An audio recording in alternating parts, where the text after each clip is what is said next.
Did you know that anxiety can actually be a useful tool to help you be more productive if you just change a few simple things? So this one simple tip can change the way that you approach really difficult situations. Now, our brain is designed to look for threat as a survival mechanism. We're primed to look for predators, footprints in the sand, to see smoke as a sign of fire. We're just primed to look for threat. And an obvious example of that is the news.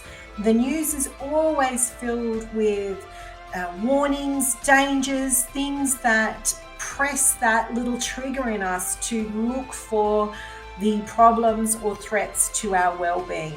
It's very rarely filled with positive, lovely stories. Maybe they'll finish the news on that, but it's always a negative situation because we're primed to look for that and it grabs our attention.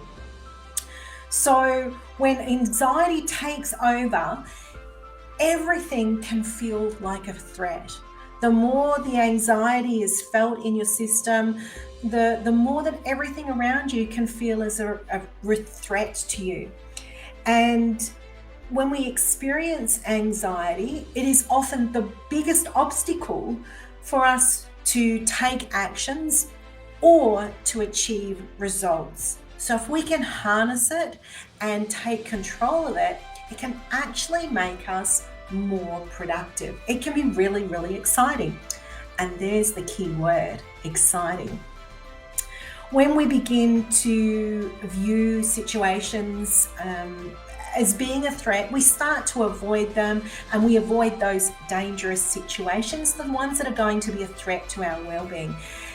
This is the greatest risk to change and innovation and development and opportunity, because it keeps us from making the necessary changes for us to evolve, adapt, and grow.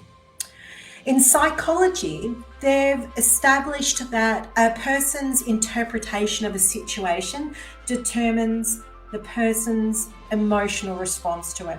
So what that means is how I analyze the situation and interpret it will determine my emotional response to it. If somebody gets a promotion, I can either be really proud of my colleague or I can be jealous and resentful. Same situation, it's just how I'm interpreting it that gives an emotional response to it. And it's called cognitive reappraisal. That's the term that psychologists give to changing the way you think about a situation. It's simply an emotional regulation strategy. It's a way of regulating and controlling those emotions to a situation. And if we can change our perception and interpretation of what is going on, we can have a different emotional response. Our body's experiences don't change, but our emotions change. And the research shows this, that when we change the way we think about something, sometimes our body may not change. If there's a level of anxiety and excitement around it, the body doesn't change. It's the emotions that change around that. To give you the best example of this, I think the best example is a roller coaster ride. If you've ever been on a roller coaster ride, you've probably had those sensations of, oh, this is heaps of fun. Oh my God, I'm going to die. Whee, this is heaps of fun. Oh my God, I'm going to die. And that's a great example of how those theme park rides tap into this very thing of the difference between anxiety and excitement. The way our body is experiencing it, the sensations in our body aren't that different. It's the way that we're appraising the situation and interpreting the situation that is different. There was actually some research and some experimentation that was done with this by psychologists, where they put people into some situations that would normally create anxiety.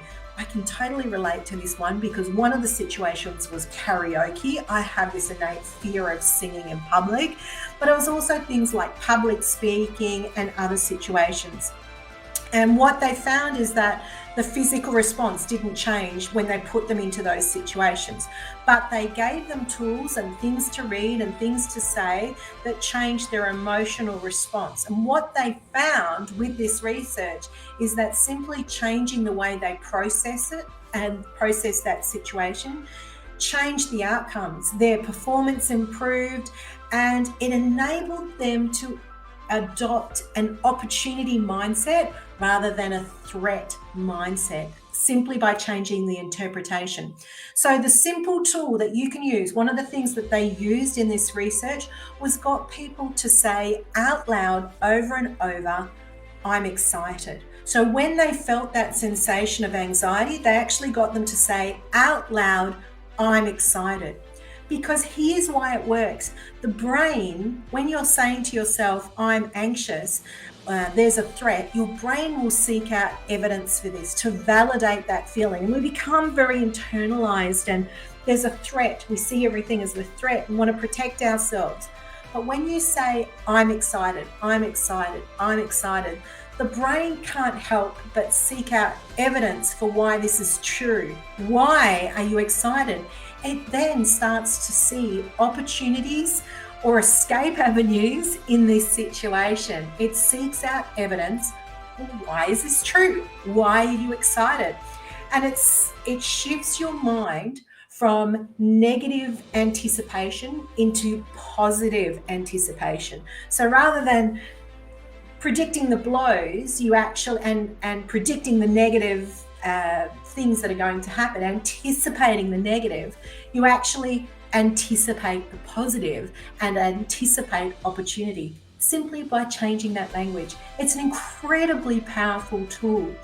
Dr. Brock Bastian, who is a social psychologist from the University of Melbourne, he did a whole study on this as well.